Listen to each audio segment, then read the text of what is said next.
రాజధానులు మీ ఏడుపుకి ఏడిచినట్టు 3 రాజధానులు ఎక్కడ 3 రాజధానులు ఒక బిల్డింగ్ అన్న కట్టారా, కానీ ఒక బాత్రూమ్ అన్న కట్టారా? అది శాతకాని దద్దమ్మలు. ఇప్పుడు తెలుగుదేశం పార్టీ పైన వారం రోజులు కాలేదు మేము ప్రమాణ స్వీకారం చేసి ఇప్పుడు ఏమన్నా విమర్శిస్తున్నారు. సరే మీరు చూడండి, మేము తప్పు చేస్తే మీరు అడగండి. మేము ప్రజాస్వామ్యానికి విరుద్ధంగా ప్రజా వ్యతిరేక కార్యక్రమం చేస్తే మీకు అధికారం ఉంది, మీకు సర్వ అధికారం ప్రజాస్వామ్యంలో. అడ్డుకోండి, మాట్లాడండి, అప్పుడు ప్రజలు కూడా యాక్సెప్ట్ చేస్తారు, మేము కూడా స్వాగతిస్తాం. అంతే తప్ప ఏదొస్తే అది మాట్లాడి మనం నోరు ఉంది కదా అని మాట్లాడితే కాదు. గత 5 సంవత్సరాల 10 కాలం అదే చేశారు, కళ్ళు దాగిన కోతులా కలిశారు. డిబేట్లో కూడా విచక్షణ రహితంగా అన్పార్లమెంటరీ లాంగ్వేజ్ మాట్లాడుకుంటూ ఎన్ని డిబేట్లు చూడలేదు సార్ మనం. ఇప్పుడు ఉన్నటువంటి విశ్లేషకులు గారికి ఎన్ని డిబేట్లు అవమానకరంగా. రావు గారు ఒక సూటి ప్రశ్న, ఇప్పుడు మీరు అధికారంలో ఉండగా లాటరీలో వీఐపీలకి, మీ మాజీ మంత్రులకి, అప్పటి మంత్రులకి, అప్పుడు స్పీకర్గా ఉన్న వాళ్ళ బంధువులకి, అప్పుడు మున్సిపల్ మంత్రి బంధువులకి, ఇంకా చుట్టాలు పక్కలు వీళ్ళందరికీ వీఐపీ ప్లాట్లు వచ్చినాయి. వాటి మీద కూడా విచారణ జరిపిస్తారా ఈసారి మీరు? సార్ ఇక్కడ ఏంటండి, ఎందుకంటే సీడ్ యాక్సెస్ రోడ్డు పక్కన బాలకోటయ్య గారికి నాకన్నా ఎక్కువ నాలెడ్జ్ ఉంది, నేను చాలా పరిమితమైన నాలెడ్జ్ నాది, వారికి విశేషమైన నాలెడ్జ్ ఉంది, వారికి అడిగితే చెప్తారు. ఇప్పుడు డెమోక్రటిక్ సిస్టమ్కి వ్యతిరేకంగా ఎవరు చేసినా కోర్టులు ఉన్నాయి, చట్టాలు ఉన్నాయి. ఎందుకు కోర్టులు చట్టాల సంగతి మీరు విచారణకు ఆదేశిస్తారా అంటున్నాను. మాతో తప్పు జరిగితే, తప్పు ఎక్కడ జరిగినా విచారణకు ఆదేశిస్తాం. తప్పు ఎక్కడ జరిగినా కాదు, అక్కడ లాటరీలు తీస్తే ఒక రేగిడి లక్ష్మణరావుకో బాలకోటేకో రాలా, లేకపోతే నాకో రాలా, వీఐపీలకు వచ్చిన ఎట్టొస్తాయి లాటరీలో ప్లాట్లు, అది నేను అడిగేది. దాని మీద విచారణ చెబుతాం, అది విచారణ చెబుతామండి. అలాంటి తప్పుడు ఎక్కడ జరిగినా కానీ ఈరోజు ఈ ప్రభుత్వం తప్పు. వైసీపీ మెజరబుల్ గా ఫెయిల్ అయింది, వాళ్ళు చేయలేకపోయారు. మీరు చేశారనుకోండి, మీ నిజాయితీని నిప్పులాగా నిరూపించుకోవాలి. వాసుదేవన్ గారు మా కట్టెతో మాగా మేమే కొట్టుకునేలాగా చేస్తారు మీరు. ఎప్పుడు మీకు లోపల ఏముంటుందో బయటికి ఏం మాట్లాడుకోలేకపోయారు, వాళ్ళు చేయలేకపోయారు, ఫెయిల్ అయ్యారు. మీతో డిబేట్ కావాలంటే చాలా మంది తప్పించుకుంటారు. మీకొకరికే కాదండి, అందరికీ అలా చాలా మంది డిబేట్ కి వాసుదేవన్ గారు రావాలంటే భయపడతారు. ఈ మలాంటి వాళ్ళకి యాక్సెస్ ఉంటుంది కాబట్టి వస్తాము. సరే వాసుదేవన్ గారు, మీ యొక్క ఆనందాన్ని స్వాగతిస్తున్నాం, అదని కాదు. ఇప్పుడు మా ప్రభుత్వంలో ఎవరు తప్పు చేసినా ఖచ్చితంగా మేము విచారణకు ఆదేశిస్తాం, దాని మీద చర్యలు తీసుకుంటాం. వాసుదేవ్ గారు చెప్పండి సార్. సూదిలో దారం ఎక్కించినట్టుగా నిదానంగా రంధ్రాన్వేషణ చేస్తాడు. ఇప్పుడు చిన్నగా రంధ్రాన్వేషణ చేస్తారు. సార్ అసలు రాజధానికి అన్యాయం జరిగితే మీరు ప్లాట్ల గురించి మాట్లాడతారు ఏంటంటే, అది రాజధానిలోనే ఉంది కదా మరి. సీడ్ యాక్సెస్ రోడ్ ఎక్కడ ఉందండి? అంటే 30,000 ఎకరాలకి, అవును 30,000 ఎకరాలకి. అలా కాదు బాలకోట గారు, మన ఇద్దరం ఒక అండర్స్టాండింగ్ వద్దాం. అది రాజధానిలో లేదని ఒక జీవో తీసుకురండి, నేను దాని గురించి మాట్లాడండి. అదే సార్, ఇప్పుడు మీరు గవర్నమెంట్ చెప్పి ఒక జీవో తీసుకురండి, నేను దాని గురించి మాట్లాడండి. అదే సార్, ఇప్పుడు ఒకవేళ మీలాంటిది చిన్న చిన్న ఇటువంటి సమస్యలు ఉంటే ఇప్పుడు తెలుగుదేశం పార్టీ నాయకులు చెప్పినట్టుగా విచారిస్తారు. పరిపాలనే కాదు నేను అడిగిన దానికి మీరు సమాధానం చెప్పాలి. మీరు కొంచెం నిష్పాక్షికంగా ఉండటానికి ప్రయత్నించండి. ఉండమని నేను అనలేను, కానీ ఉండటానికి ప్రయత్నించండి అని అడుగుతాను. నేను అనేది వీఐపీలు మాకు వచ్చినాయి, ఒక బాలకోటయ్యకి, ఒక రేగిడి లక్ష్మణరావుకి, లేకపోతే ఒక సామాన్య మధ్యతరగతి కుటుంబీకుడికి అక్కడ లాటరీలో ఎందుకు ప్లాట్ రాలేదు? ఎందుకు వస్తాయి మీరు ప్రూవ్ చేయండి. అధికారంలో ఉన్నది ఎందుకు వస్తాయి? ఇప్పుడు మీకు అక్కడ లాటరీ తీస్తే వాసుదేవ్ గారికి వస్తుందా ప్లాట్? ఎందుకు వస్తుంది? భూమిపుత్రులు చాలా మంది వేసుకున్నారు, అప్లై చేసుకున్నారు, వాళ్ళ పేర్లు ఎందుకు లేవు? వాళ్ళ పేర్లు చేశారు. ఇవి కూడా గుడ్డగాల్చి మీద ఇటమే ఎందుకు లేవు? అమరావతి కమ్మోలదే లేడా? ఇంకా వేరే ఇతర కులం లేదా? ఇతర కులాలు ఎందుకు అయిపోయారు అక్కడ? సామాన్య రైతుకి ఎందుకు రాలేదు? ఒకవేళ అలాంటి ఏమైనా జరిగితే దాన్ని కంప్లైంట్ ఇవ్వండి, దాని మీద చర్యలు తీసుకోకుండా ఎట్టుంటారు? వాళ్ళు ఫెయిల్ అయ్యారు కదా, మీరు వీళ్ళు చేస్తారా అని అడుగుతున్నా. ఎందుకు చేయరు సార్? మీరు కంప్లైంట్ చెప్పడానికి ఆయన చెప్పలేదు.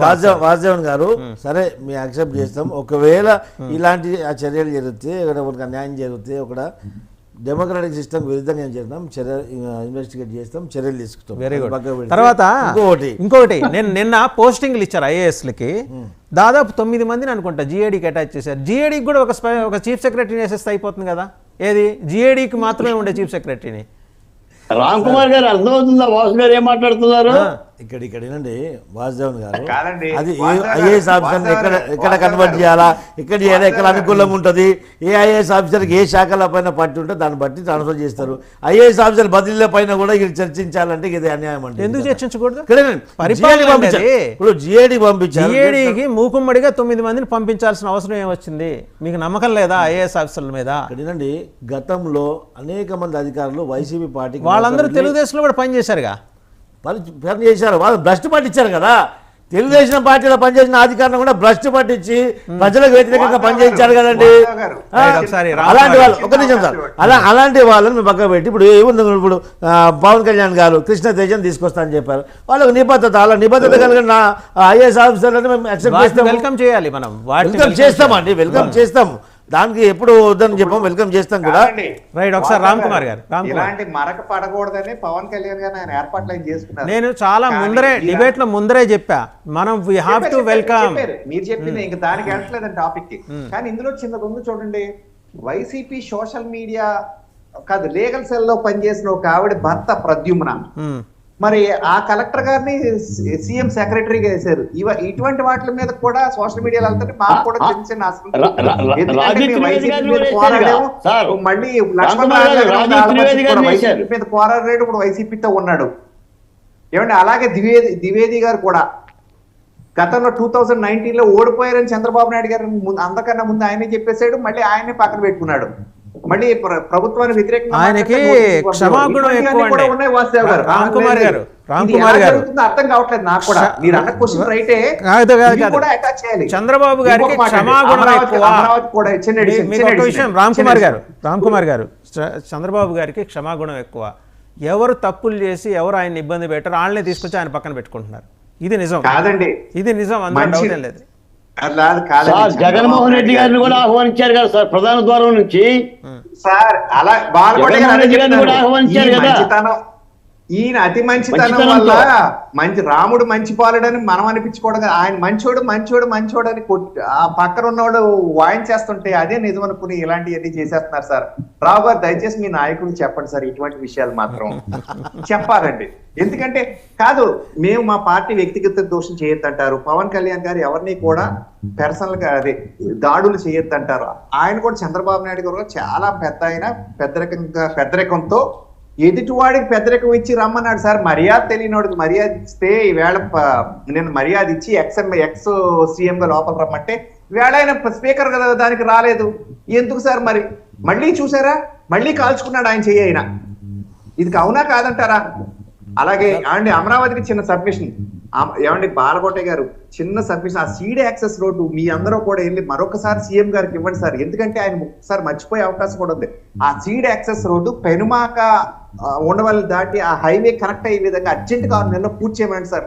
అవసరమైతే పెనుమాక దయచేసి మిగిలిన వాళ్ళు మ్యూట్ లో ఉండే ప్రార్థన అండి. ఎవరి దగ్గర మొబైల్ డిస్టర్బెన్స్ ఉంది, మిగిలిన వాళ్ళు మ్యూట్ లో ఉండే ప్రార్థన అది కంప్లీట్ చేసి మీ పని అయిపోతుందని అనుకోవద్దు బాలకోటయ్య గారు. మీ రైతులందరూ బాగుండాలంటే అర్జెంట్ గా ఈ చిన్న ముక్క కంప్లీట్ పని అయిపోవటం కాదు అభివృద్ధిలో. రామ్ కుమార్ గారు ఆయన పని అయిపోవటం కాదు, ఇప్పుడే మొదలైంది, అంతం కాదు. బాలకోటయ్య గారు అసలు పని ఇప్పుడు మొదలైంది. శభాష్, పని ఇప్పుడే మొదలైంది. నా దృష్టిలో పని ఇప్పుడు అసలైన పని ఇప్పుడే మొదలైంది సార్. ఏమంటే రైతులందరికీ కూడా ప్లాట్ ఇచ్చేయడం కూడా త్వరతగతిన అయిపోవాలి, మళ్ళీ సంవత్సరాల తరబడి కాదు. రామ్ కుమార్ గారు చాలా పనులు ఉన్నాయి అమరావతి మీద, చాలా పనులు ఉన్నాయి, అవన్నీ వాళ్ళకి తెలుసు. తప్పనిసరిగా అన్ని విషయాలు తీసుకెళ్తున్నాం, తప్పనిసరిగా అనుకున్నట్టుగానే జరుగుతుంది. ఇప్పుడు ప్రభుత్వాన్ని మనం కూడా వెంటబడి వేధించకూడదు కదా. అనేది కాదు కదా, అందరికి అన్ని తెలిసిన రోజుకు మనం డిబేట్ లో మాట్లాడుతున్నాం. అలా మీరు కూడా అర్జెంట్ గా మరొకసారి కలిసి ఆయన ఒకసారి గుర్తు చేయాలండి. రామ్ కుమార్ గారు మీరే చెప్పారు, ఏ అంటే అడవి అని చెప్పారు. ఖచ్చితంగా అడవిలోనే ఉన్నాం, మేము అడవిలోనే ఉన్నాం. అడవిని బాగు చేయడానికే 30 రోజులు పడుతుంది, కంప చెట్లు తొలగించడానికి. బాలకోటయ్య గారు ముఖ్యమంత్రిగా ప్రమాణ స్వీకారం చేసిన తర్వాత చంద్రబాబు నాయుడు గారి అపాయింట్మెంట్ విడిగా తీసుకుని అచ్చంగా అమరావతి మీద మాట్లాడటానికి ఐ థింక్ మీరు యూ ప్లేస్డ్ యువర్ రిక్వెస్ట్.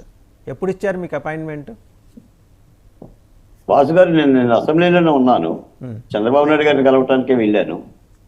అక్కడి నుంచి పార్లమెంటరీ పార్టీ సమావేశం జరుగుతుంటే మంగళగిరిలో ఉన్న ప్రధాన కార్యాలయాన్ని కూడా వెళ్ళా. ఉండే యథార్థం చెప్తున్నాను, చంద్రబాబు నాయుడు గారు అపాయింట్మెంట్ ఇచ్చే పరిస్థితులు లేడు సార్. ఎందుకంటే చాలా చాలా హయ్యర్ వర్క్లో, చాలా బిజీ వర్క్లో ఉన్నారు. ఉన్నారు కదా, ఆఫీసర్లనే సెటిలైట్ చేసుకుంటున్నారు.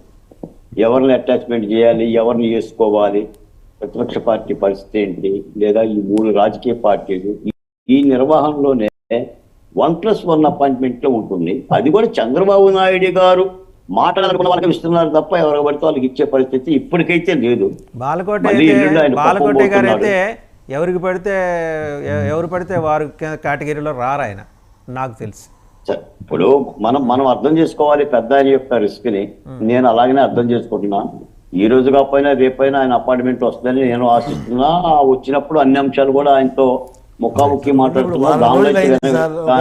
ఒక 10 నెల రోజులు పోతే ఆయన కొంచెం రజనీ గారు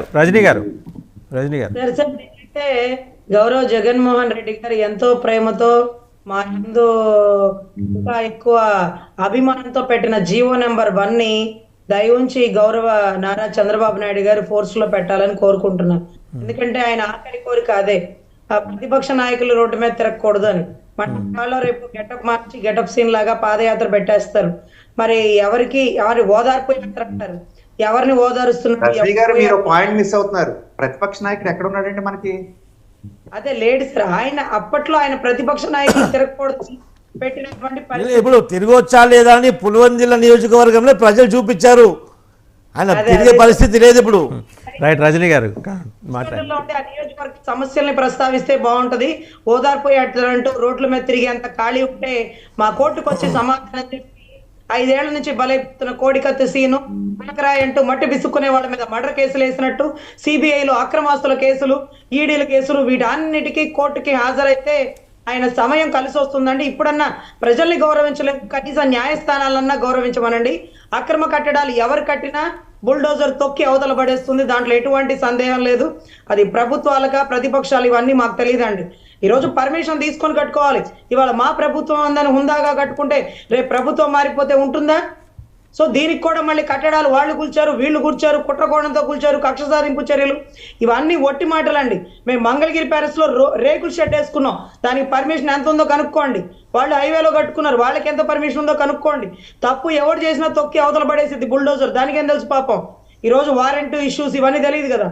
సో ఖచ్చితంగా తప్పు అవతల మీద నెట్టడం, గుడ్డగాల్చి అవతల మీద వేయడం, ఈ పనులు మానుకొని పద్ధతి ప్రకారం పర్మిషన్లు తీసుకొని వెళ్ళమనండి. అధికారులను కాలి కింద చెప్పుల్లో చూడొద్దనండి. వాళ్ళు కష్టపడి చదువుకుని తెచ్చుకున్న పోస్టులు. లక్ష్మణరావు గారు కైండ్లీ కంక్లూడ్ అండి. లక్ష్మణరావు గారు. సార్, రాష్ట్రంలో రెడ్ బుక్ అమలు ఆంధ్రప్రదేశ్ ముఖ్య చిత్రం సందర్భంగా నారావారి మ్యూజిక్, కొడెదల వారి లిరిక్స్ ఆ సందర్భంగా ఒక సినిమా తీస్తూ ఉన్నారు వీళ్ళు రాష్ట్రంలో. ఖచ్చితంగా ఇందులో ఎవరెవరు ఉన్నారు, ఏ రకంగా పనిచేస్తూ ఉన్నారు, మల్టీ స్టారర్ మూవీ ఇది. కూటమిగా ఉన్నటువంటి అభ్యర్థులు ఎవరైతే మా పార్టీని దాంట్లో villain Jaganmohan Reddy, major villain Jaganmohan Reddy, second villain Avinash Reddy, villain number 1 Jaganmohan Reddy, villain number 2 Avinash Reddy. మాట్లాడారు మా రామన్న. ఇదే చంద్రబాబు అన్న మిమిక్రీ ఆర్టిస్ట్ కోలాది నాని, వంశీ సంస్కారం, ఎంత సంస్కారంగా మాట్లాడారు. లేడీ మిమిక్రీ ఆర్టిస్ట్ రోజా. చంద్రబాబు నాయుడు గారి సంస్కారం ఏంటి, చంద్రబాబు నాయుడు గారి మర్యాద ఏంటన్నది మోడీ గారిని ప్రస్తావించి ఊహించుకున్న పిక్చర్ గురించి చెప్తున్నా సార్.